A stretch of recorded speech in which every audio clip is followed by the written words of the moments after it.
যে 5টি আলামত দেখে বুঝবেন আপনাকে তাবিজের মাধ্যমে জাদু করা হয়েছে, ক্ষতি করা হয়েছে, আপনাকে একেবারে শেষ করার জন্য ক্ষতি করা হয়েছে। প্রিয় ভাই বোনেরা, এই তাবিজ আপনার দূরের মানুষ করে না, প্রতিহিংসা বশত এই জাদুটো না কুফরি কালাম করে। আপনাকে হয়তো কেউ দেখতে পারে না, আপনাকে দেখে হিংসা করে। আপনি অনেক ভালো চলাফেরা করেন, ইবাদত করেন, তারপরে ভালো পরিবেশে আসছেন, আপনার ফ্যামিলির মধ্যে কোনো জয় নেই, ঝামেলা নেই, তো পাশের যারা রয়েছে বা দেখা যায়, তারপর দেখা যায় অনেকেই আপনার এটা সহ্য করতে পারে না, আপনার এই ভালো। এরপরে কি করে, আপনাকে শেষ করার জন্য, নির্মূল করার জন্য, অশান্তি সৃষ্টি করার জন্য অনেক সমস্যা করে থাকে। দেখা যায় এক পর্যায়ে জাদুটনাও করে, কুফরি কালাম, ব্ল্যাক ম্যাজিক, কালো জাদু করে ফেলে যেন আপনার ক্ষতি হয়ে যায়। এই 5টা আলামত যদি দেখেন আপনার মধ্যে, তাহলে বুঝবেন তাবিজের মাধ্যমে আপনাকে জাদু করা হয়েছে। সেই তাবিজ কেমন করে নষ্ট করবেন বলে দিচ্ছি। প্রিয় ভাই বোনেরা, শুরুতেই বলবো, আমরা যদি দেখি আমাদের বাসা বাড়িতে কোনো সমস্যা শুরু হয়েছে, দেখা যায় পূর্বে যে সমস্যাটা ছিল না, হঠাৎ সেই সমস্যাগুলো শুরু হয়ে গেছে। দেখলে কি করে, কবিরাজ ডাকি, নাহলে হুজুর ডাকি, যে আমাদের বাসায় কি হয়েছে একটু পানি পড়া দিয়ে যান, বা আপনি আমার বাসায় তাবিজ আছে এটা দেখে। কি করে দেখুন, কবিরাজগুলো আপনাকে বলবে যে অমুক অমুক জায়গায় তুমি খনন করো, অমুক অমুক জায়গায় তাবিজ আছে। আপনি খনন করবেন, একটা তাবিজও পাবেন না। আর যখন দেখবেন কবিরাজে খনন করতেছে, তখন কয়েকটা তাবিজ পেয়ে গেছে মিনিটের মধ্যে। তো সেই কবিরাজ কি করে, এই দিকে তাবিজ রাখে, তাই রেখে আঙ্গুলের চিপায় রেখে তারপর খোঁজাখুঁজি করে, একটু পর বলে তো পেয়ে গেছে। তো কবিরাজ কি জানে যে কোথায় তাবিজ পুষছে, যদি কেউ পুঁতেও রাখে? আর যদি তাবিজ পুঁতেও রাখে আর যদি পেয়েও যান, এভাবে যদি তাবিজ উঠিয়ে ফেলে দেন, তাতে জীবনেও তাবিজ নষ্ট হবে। আপনি যদি তাবিজ আগুনেও পড়ে ফেলেন, তাবিজ নষ্ট হবে না। আপনার নাম ঠিকানা সহ তো জাদুটনা করা অলরেডি হয়ে গেছে, এইটা ফেলে দিলে আর কি হবে? প্রিয় ভাই বোনেরা, তাই অন্য নিয়মে, আমার দেখার নিয়ম অনুযায়ী আপনি আমল করবেন।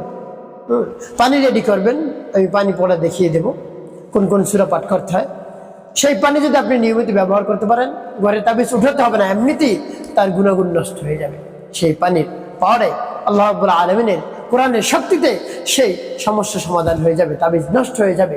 তো প্রিয় ভাই বোন, এখন বলে দেবো কোন 5টি আলামত দেখে বুঝবেন আপনাকে তাবিজের মাধ্যমে জাদু করা হয়েছে। এর মধ্যে 1 নাম্বার, আপনি যদি দেখেন আপনার ঘরের মানুষগুলো অসুস্থ হয়ে পড়ছে, হঠাৎ কেউ অসুস্থ হয়ে পড়ছে, অসুস্থ হয়ে পর আপনি অনেক ডাক্তার দেখিয়েছেন, কবিরাজ দেখিয়েছেন, হুজুরের শরণাপন্ন হয়েছে, তুরন্ত আপনি অনেক ডাক্তার দেখিয়েছেন, কোনোটাই কাজ হয় না, ঔষধ সেবন করতেছে, কাজ হয় না। তারপরে অনেক টেস্ট করিয়েছেন যে কি সমস্যা, দেখি কোনো রোগ দ্বারা পড়ছে না। আর ঔষধ আপনি ঘুরিয়ে ফিরে খাওয়াচ্ছেন, ডাক্তার ঘুরিয়ে ফিরে দেখাচ্ছেন, কোনোটাই কাজ হয় না। তাহলে মনে করবেন আপনি জাদুতে আক্রান্ত হয়ে পড়ছেন। তাহলে 1 নাম্বার, কঠিন রোগে যদি আপনি আক্রান্ত হয়ে পড়েন, তা যদি কোনো ঔষধে না ধরে, তাহলে মনে করবেন আপনি জাদুতে আক্রান্ত হয়ে পড়ছেন। 2 নাম্বার, আপনার বাসা বাড়িতে থাকতে যদি আপনার সমস্যা হয়, যেমন আপনি বাইরে থেকে আসলেন বাসার মধ্যে এসে আপনার কাছে মনে হচ্ছে যে আপনার কেউ ঘাড় ধাক্কা দিয়ে ঘর থেকে বেরিয়ে করে দিচ্ছে, আপনার ঘরে থাকতে বলতে মনেই চাচ্ছে না, যে ঘরের মধ্যে আমি একটু বসি, মনেই চাচ্ছে না। আর যখন বাইরে যান, দেখেন একেবারে মনটা অনেক ফ্রেশ, ভালো লাগে। ঘরে আসলেই এই সমস্যা শুরু হয়, তাহলে মনে করবেন তাবিজের মাধ্যমে আপনাকে জাদু করা হয়েছে। তারপর 3 নাম্বার, আপনি যদি দেখেন আপনার ঘরে যে ছোট বাচ্চারা রয়েছে, শুধু কান্নাকাটি করে, যত পানি পড়া, তারপরে সূরা পড়ে ফু দেন না কেন, কান্নাকাটি থামে না। তাহলে মনে করবেন এই জাদুর প্রভাব, এই তাবিজের প্রভাব এই বাচ্চার উপরে পড়ে গিয়েছে।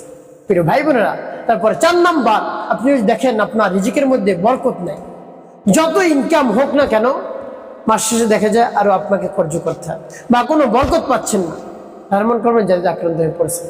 তারপর 5 নাম্বার, স্বামী স্ত্রীর যদি হুটহাট ঝগড়া লাগে, বা ফ্যামিলি মেম্বার যারা রয়েছে একজন অপরজনের সাথে কোনোভাবে মিল নেই, মোহাব্বত নেই, ভালোবাসা নেই।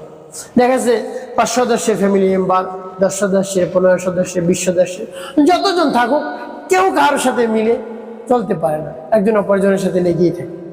যদি হয় তাহলে মনে করবেন জাদু আক্রান্ত হয়ে পড়ছেন তাবিজের মাধ্যমে। এটা নষ্ট করবেন কিভাবে আমি বলে দিচ্ছি, একেবারে সহজে আপনি নষ্ট করতে পারবেন। প্রিয় ভাই বোনেরা, আপনি যদি পবিত্র কোরআন কারীম তিলাওয়াত করতে পারেন তাহলে তো ভালো, অন্যথায় আপনি কি করবেন, একজন হুজুরকে দিয়ে এই আমলটি করাতে পারেন, তবে নিজে করা ভালো। কেন? আপনার দরদ মাখা কণ্ঠ, আপনার মনে ব্যথা আছে, আপনার সেই ব্যথিত মন নিয়ে যদি আপনি আমলটি করতে পারেন তাহলে কাজ হয়ে যায়। তো প্রিয় ভাই বোনেরা, কিভাবে আমল করবেন আমি বলে দিচ্ছি। শুরুতে আপনার কাছে কোন জিনিস রাখতে হবে আমল করার ক্ষেত্রে? কিছু পানি রাখতে হবে, ফ্রেশ পানি রেখে ডেকে রাখবেন। এরপরে উত্তম রূপে পবিত্রতা অর্জন করে নির্জন একটি জায়গায় বসবেন কিবলামুখী। এরপরে কি পাঠ করবেন? জীবনের গুনার কথা স্মরণ করে ক্ষমা প্রার্থনা করবেন, আস্তাগফিরুল্লাহ আস্তাগফিরুল্লাহ আস্তাগফিরুল্লাহ, বা পূর্ণ ইস্তিগফারটি আপনি পাঠ করতে পারেন। আস্তাগফিরুল্লাহ রাব্বি মিন কুল্লি যামবি ওয়া আতুবু ইলাইহি লা হাওলা ওয়া লা কুওয়াতা ইল্লা বিল্লাহিল আলিয়্যিল আযীম। এভাবে যখন পাঠ করা হয়ে যাবে, এরপরে 3 বার দুরূদ শরীফ সাল্লাল্লাহু আলাইহি ওয়াসাল্লাম সাল্লাল্লাহু আলাইহি ওয়াসাল্লাম সাল্লাল্লাহু আলাইহি ওয়াসাল্লাম ইস্তেগফার এবং দুরূদ শরীফ যখন পাঠ করা হয়ে যাবে, এরপর আপনি কি করবেন? সেই সূরাগুলো পাঠ করবেন। শুরুতেই সূরাতুল ফাতিহা পাঠ করবেন। 1 নম্বরে কি? সূরাতুল ফাতিহা আপনি পাঠ করবেন। সূরাতুল ফাতিহা একবার পাঠ করে আপনি ফু দিবেন পানির মধ্যে একটু এভাবে। এরপর পাঠ করবেন কি? সূরাতুল বাকারা। সূরাতুল বাকারা আপনি পুরোটা পাঠ করবেন। এখন বলতে পারেন হুজুর পুরোটা তো পাঠ করতে পারবো না। যদি পারেন তাহলে অতি দ্রুত ফলাফল পেয়ে যাবেন। এই জন্য শুরুতে বলছি, আপনি যদি না পারেন একজন হুজুরকে দিয়ে আপনি এই আমলটি করাবেন। হুজুরকে কিছু হাদিয়া দিলেন, যে হুজুর আপনাকে কিছু হাদিয়া দিব, আমার এই আমলটি আপনি করিয়ে দেন। ভালো একজন দিনদার হুজুরের কাছে আপনি যাবেন, তাতে হুজুরকে জিজ্ঞেস করবেন হুজুর আপনাকে হাদিয়া করে দিতে হবে। তিনি যা চান বা তার সাথে একটা সমঝোতা করে আপনি তাকে কিছু হাদিয়া দিবেন। এই কাজে হাদিয়া দিতে কোনো সমস্যা নেই, আপনি হাদিয়া আরো বেশি দিবেন আপনার সাধ্য অনুযায়ী। প্রিয় ভাই বোনেরা, তো সূরাতুল বাকারাটা পুরো পাঠ করবেন, পাঠ করে ফু দিবেন। এবার আপনি কি পাঠ করবেন? সূরাতুল ইয়াসিন। সূরাতুল ইয়াসিন আপনি পুরোটা পাঠ করবেন। একটু কষ্ট হলেও আপনি সূরাতুল ইয়াসিন পুরোটা পাঠ করবেন। সূরাতুল ইয়াসিন পাঠ করে তারপর পানিতে ফু দিবেন। এরপরে পাঠ করবেন সূরাতুস সাফফাত। ইয়াসিন সূরা পরে যে সূরাটা, সেই সূরাটার নামও সাফফাত। সেই সূরাটা আপনি পুরোটা পাঠ করে পানির মধ্যে ফু দিবেন। এরপর আপনি কোন সূরা পাঠ করবেন? সূরাতুল জিন পুরোটা আপনি পাঠ করবেন। এই 2 পৃষ্ঠা, আর এই পৃষ্ঠাও না, 2 পৃষ্ঠা ধরলি হয়। তো এই 2 পৃষ্ঠার এই সূরাতুল জিন আপনি পাঠ করে ফু দিবেন পানিতে। এরপরে সূরাতুল মুজাম্মিল পাঠ করবেন পুরোটা, সেটাও 2 পৃষ্ঠা পুরোটা না, এই 2 পৃষ্ঠা থেকে কিছু কম। তো মুজাম্মিল সূরা যখন পাঠ করা হয়ে যাবে ফু দিবেন পানিতে। এরপরে শেষে সূরা ফালাক এবং নাস পাঠ করবেন। ফালাক নাস পাঠ করে আপনি ফু দিবেন পানিতে।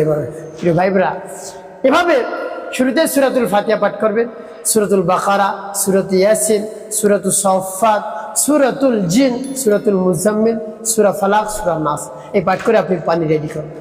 প্রিয় ভাই বোনেরা, যখন এইভাবে সূরা পর্যন্ত পড়া শেষ হয়ে যাবে, শেষে আপনি 5 বার দুরূদ ইব্রাহিম পাঠ করবেন। আল্লাহুম্মা সাল্লি আলা মুহাম্মাদিন ওয়া আলা আলি মুহাম্মাদ কামা সাল্লাইতা আলা ইব্রাহিম ওয়া আলা আলি ইব্রাহিম ইন্নাকা হামিদুম মাজিদ। আল্লাহুম্মা বারিক আলা محمد وعلى ال محمد كما باركت على ابراهيم وعلى ال ابراهيم انك حميد مجيد. اللهم صل على محمد وعلى ال محمد كما صليت على ابراهيم وعلى ال ابراهيم انك حميد مجيد. اللهم بارك على محمد وعلى ال محمد كما باركت على ابراهيم وعلى ال ابراهيم انك حميد مجيد. اللهم صل على محمد وعلى ال محمد كما صليت على إبراهيم وعلى آل إبراهيم إنك حميد مجيد. اللهم بارك على محمد وعلى آل محمد كما باركت على إبراهيم وعلى آل إبراهيم إنك حميد مجيد. اللهم صل على محمد وعلى آل محمد كما صليت على إبراهيم وعلى آل إبراهيم إنك حميد مجيد. اللهم بارك على